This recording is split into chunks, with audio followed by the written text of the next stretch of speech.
So this begins at the end, towards the end of part 1 of the blood. This is actually before hemostasis that I covered today in lecture. So we're going to be talking about leukocytes, white blood cell, and the function that they play in the immune system. Okay, so leukocytes, also called white blood cells, are much larger than erythrocytes or red blood cells, and they have a very prominent nucleus. So when you're looking at a histograph, the nucleus will appear a dark purple or blue. They are found in much less number or frequency than red blood cells. And the biggest reason is because they use the blood as transportation, basically highways to get to where they need to go. Usually they don't function in the blood. They will leave the blood, enter tissue where they will carry out their functions. So when they basically get to where they need to go, the tissue that may potentially have some type of pathogen, they stick or adhere to the edge of the walls, and then they squeeze between the tiny spaces in the endothelial cells. We call that immigration. And they know where to go because it's that chemotactic event that occurs when tissue gets injured. Leukocytes, or white blood cells, are divided into two basic categories. Granulocytes, which have visible cytoplasmic granules, and agranulocytes, which means they lack visible. They still have granules, you just can't see them. Okay, so first we're going to talk about the different types of granulocytes. The nucleus will be a lot of times what we call multi-lobed. So it kind of looks like it might have more than one nucleus. But if you were able to get it in the right section, you would be able to see that it has all these connecting pieces.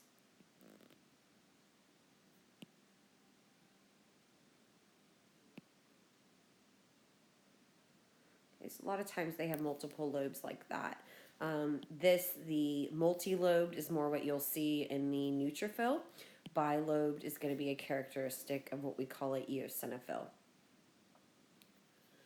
The cells will all have some type of granule that will basically appear over, sometimes they can kind of cover the nuclei.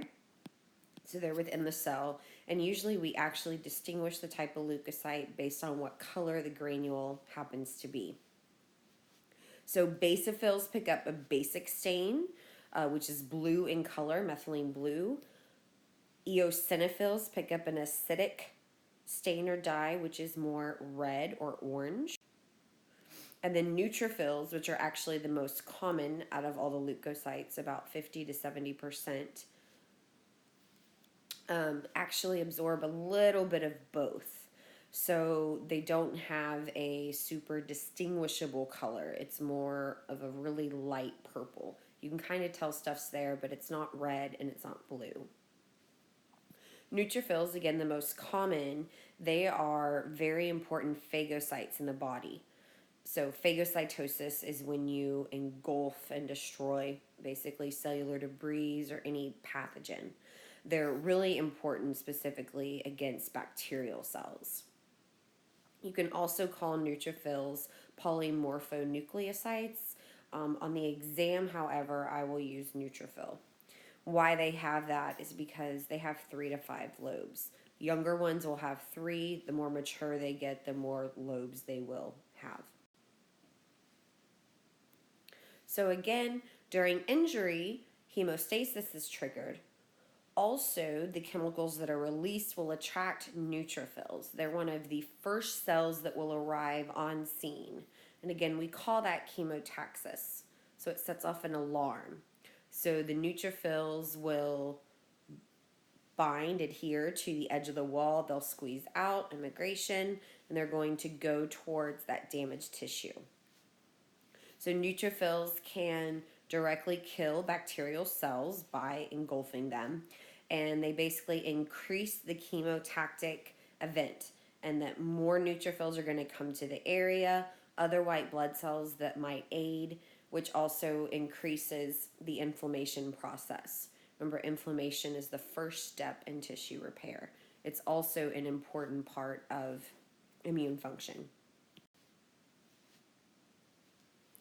Immature neutrophils are called band cells because if you look at the nucleus, it kind of looks like a curved band, C.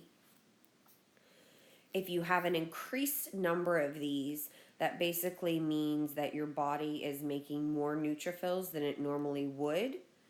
And so some of these are released when they're still slightly mature. We call that a shift to the left. So again, when you have an increased amount of bacteria, most commonly an infection, which can easily follow a viral infection.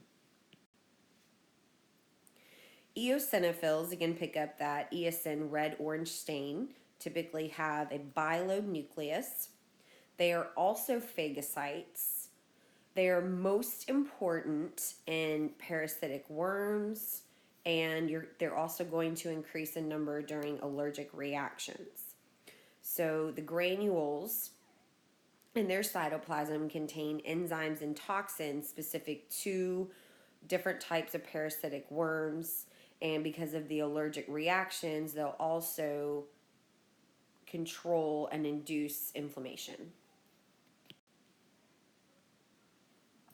Basophils are the least common leukocyte.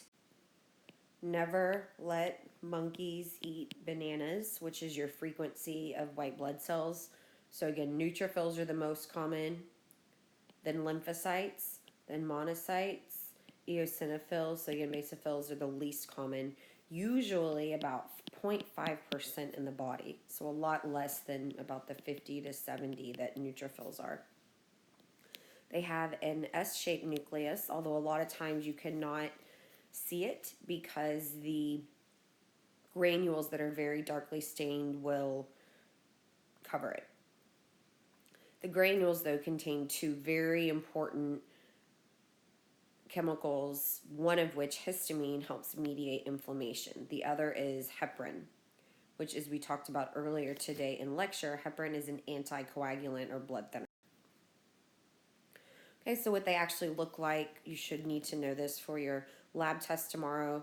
So again, neutrophils, if you look at the granules, they don't pick up a super distinguishable stain. Eosinophils have some redness to them, and you also see that bilobe nucleus. And then the basophils, again, have the very dark staining granules that are kind of surrounding or covering the nucleus. Okay, the other basic class are agranulocytes. So they have granules, you just can't see them. Two types, we have lymphocytes, which are the second most common. Lymphocytes look very different than the others. They have the largest nucleus, very little cytoplasm. They function very different than any of the other white blood cells or leukocytes, and that they are highly specific against the pathogen that they will try to get rid of. Two different types of lymphocytes, we'll discuss that when we do the lymphatic system. Both, again, are highly specific by which antigens basically stimulate them. Remember, antigens are highly specific cell markers. So the two types of lymphocytes, we have B lymphocytes, also called B cells. We will talk in a lot of detail how these become active in immune system, but for right now, basic functions, I would like you to know that they make or produce antibodies. And as we talked about with blood typing, antibodies can bind to the matching antigen and they mark a cell for destruction.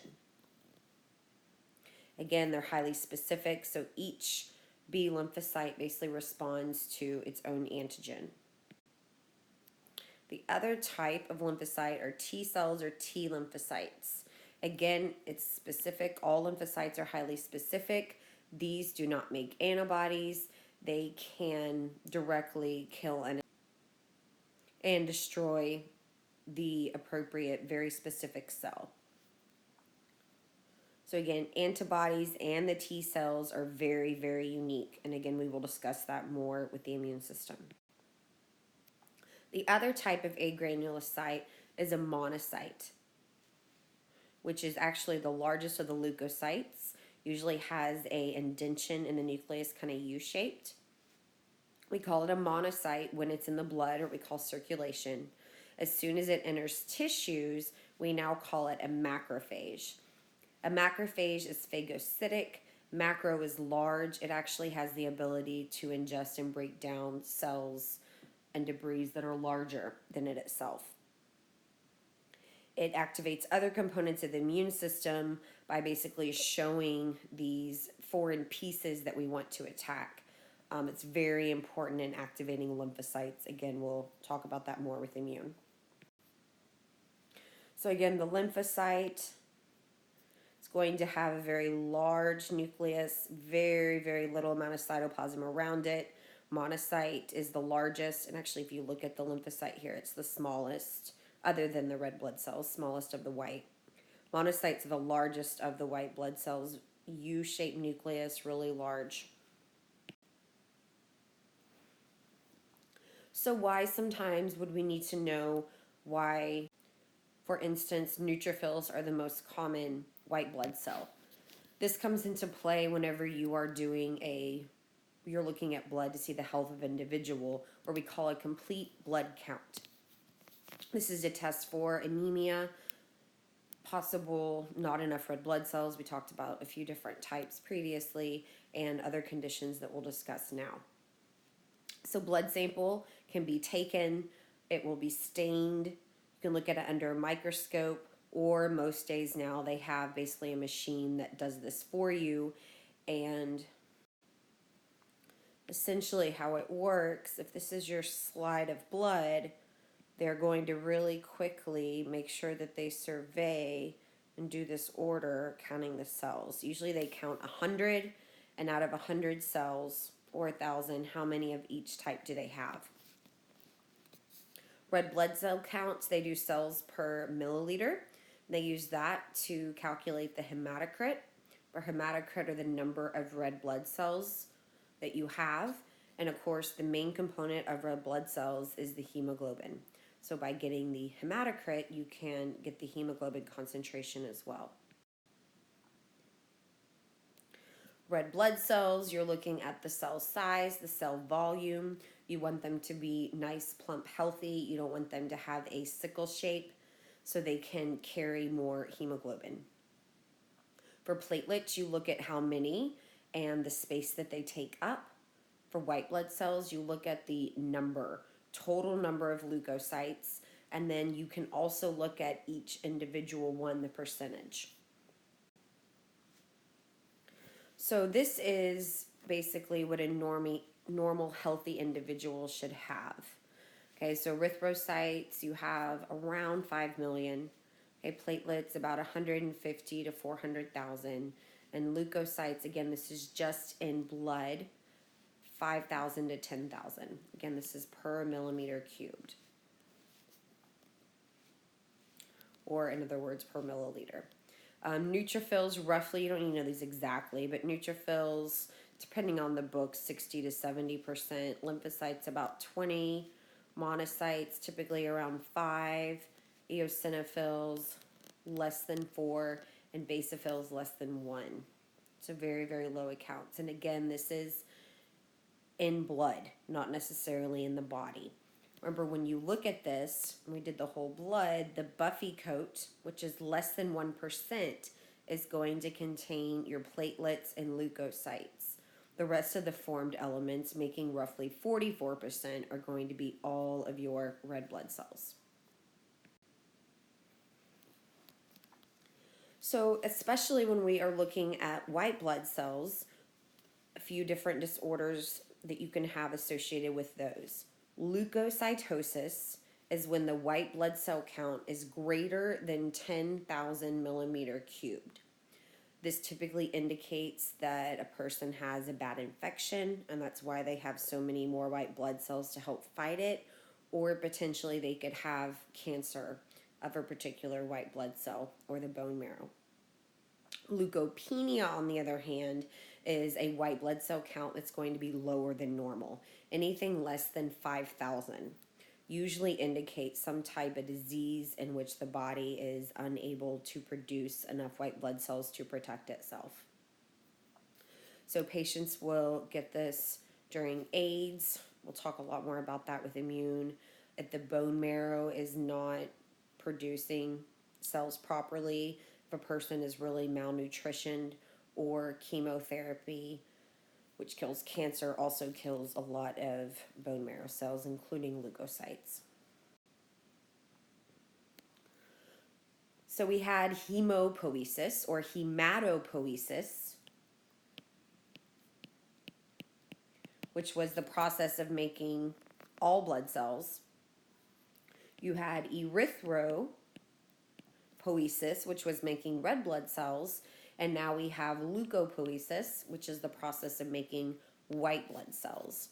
All cells are made in the bone marrow. So leukopoiesis, you have hematopoietic stem cells again, just like with red blood cells, and they start to divide, differentiate to eventually become a specific type of formed element, whether it's going to be a red blood cell, a platelet, or any of the 5 different types of white blood cells. So hematopoietic stem cell will produce 2 different cell lines that essentially all other cells arise from.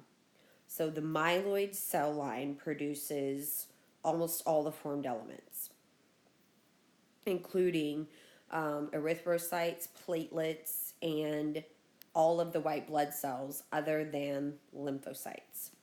The lymphoid cell line produces lymphocytes that are derived from immature cells called lymphoblasts. So the myeloid cell line, the cells continue to differentiate into blast cells. The blast cells will then become a monocyte or any of the 3 types of granulocytes if it's going to be a white blood cell.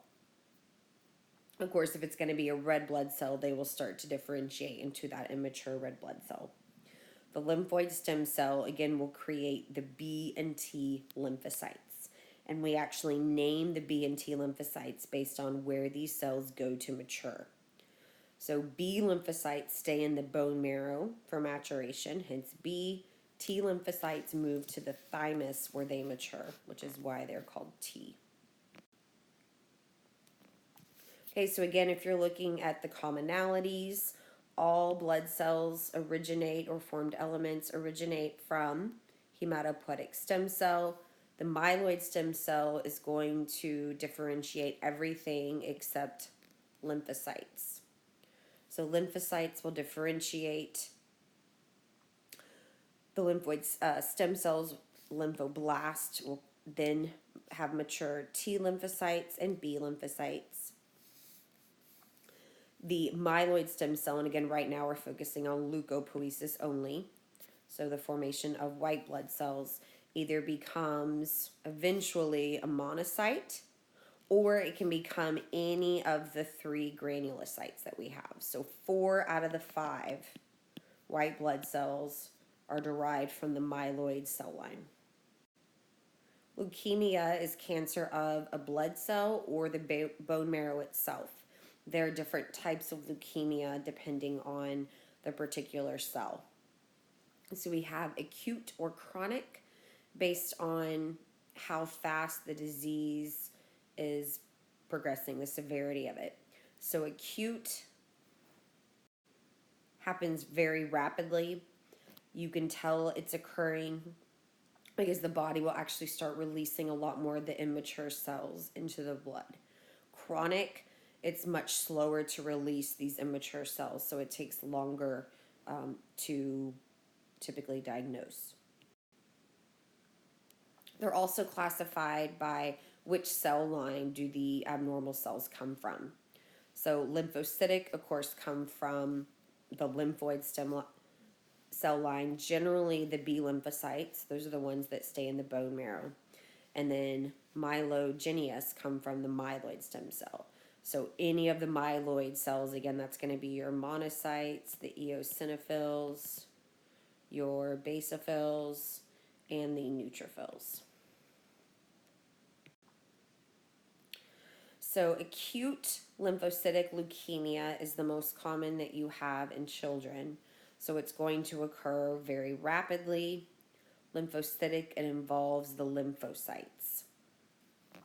So, unfortunately, not only do you have this increased number of lymphocytes in the blood, but it crowds the bone marrow. The bone marrow is focused on producing those cells.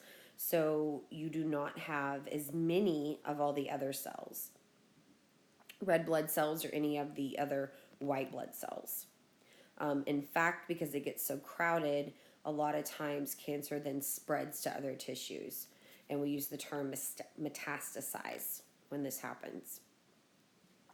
So, how they would treat or diagnose the leukemia, usually again acute, will metastasize really quickly. It's maturing very rapidly and require a much aggressive treatment, typically chemotherapy, radiation therapy.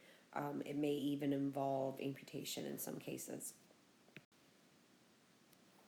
So if we do some review questions, which of the following statements is false? Hematocrit is the volume by percent of our blood cells found in the blood. That is true. Males are going to have a higher hematocrit than females because of testosterone. Band neutrophils are immature cells. That's true. When someone has a bacterial infection, the number of these will increase. A monocyte is the type of white blood cell. True. They're called macrophages in tissues.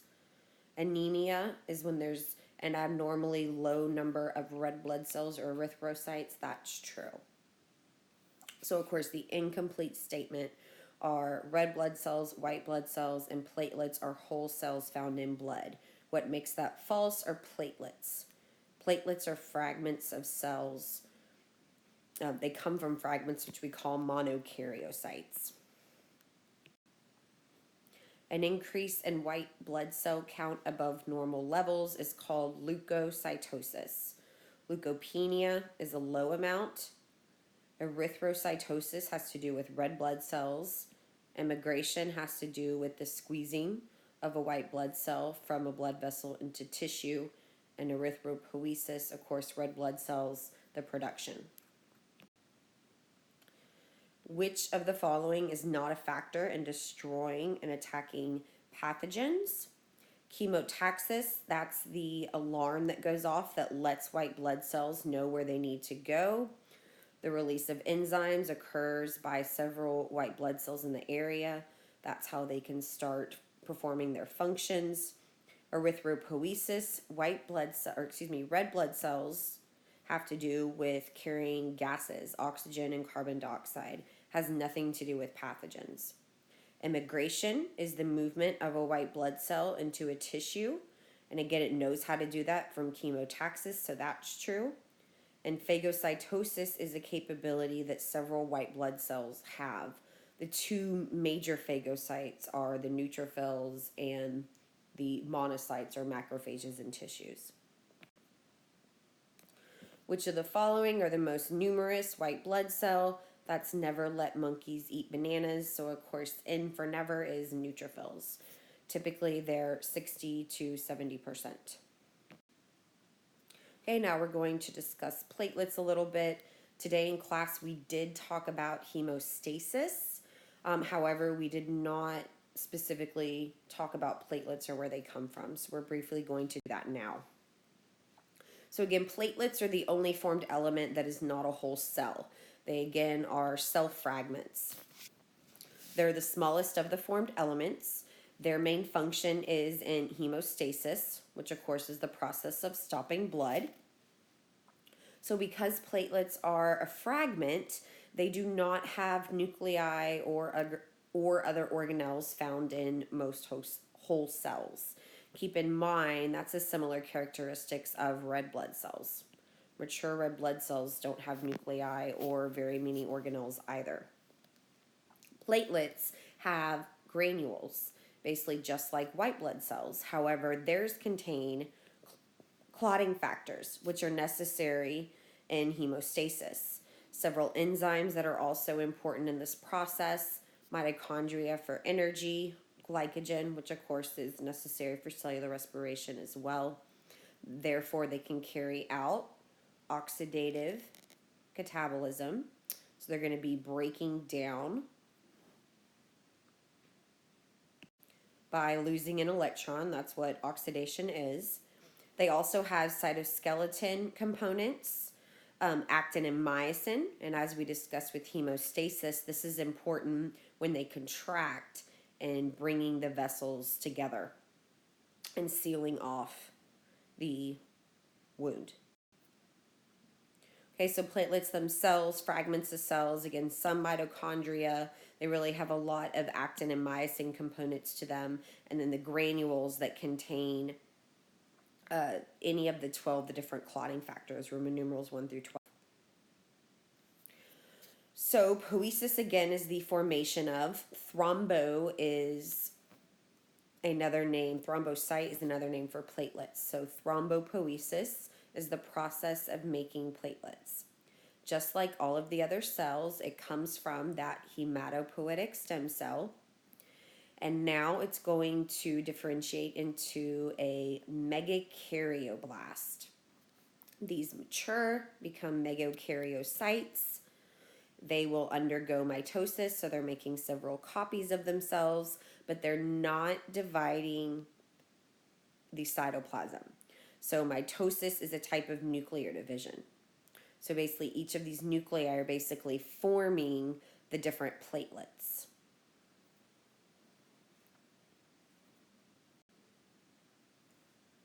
Okay, mature megakaryocytes when stimulated by hormones. So we have thrombopoietin. Thrombopoietin stimulates the production of platelets. Remember, erythropoietin will stimulate the production of red blood cells. So you have cytoplasmic extensions that will leave the bone marrow. They go in the sinusoids. They break off into tons and tons of these little platelets off of the megakaryocyte.